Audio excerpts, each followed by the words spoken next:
Hi, this is Carrie Cooper for Guitar Center's Focus on Rock. The wah-wah pedal, a small piece of guitarist gear, created a wild stir when it hit commercial stride in '68, as Jimi Hendrix's Voodoo Child first burst through the world's transistor radios.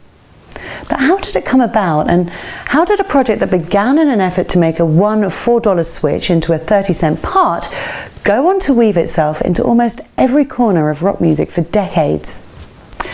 Often referred to as the cry pedal for its almost human sound, the wah-wah effect was first heard in recorded music in the late 1950s when country artist Chet Atkins was using a self-designed device.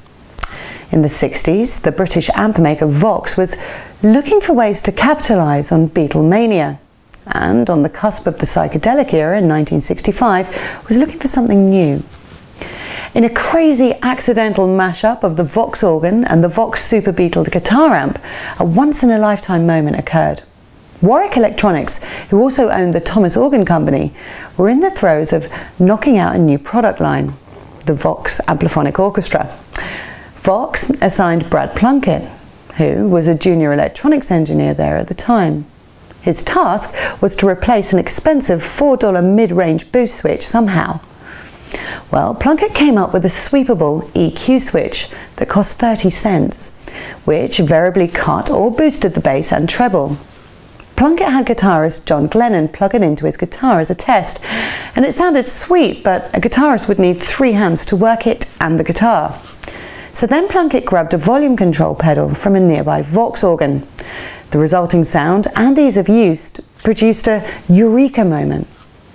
With some swear words that Plunkett chooses not to repeat, this unique crybaby sound was something that guitarists the world over would want a piece of. The wah-wah pedal has been used to wondrous effect by many of our most loved rockers and bands. Cream, Frank Zappa, David Bowie, Stevie Ray Vaughan, Led Zeppelin, Living Colour, and of course, through bass guitar, Metallica's Cliff Burton. Here's some homework that you'll hopefully enjoy.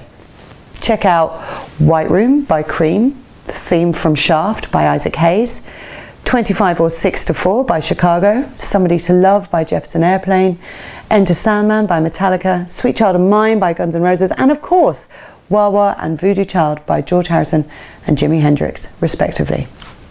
What's your favourite wah-wah song? This is Carrie Cooper for Guitar Center's Focus on Rock.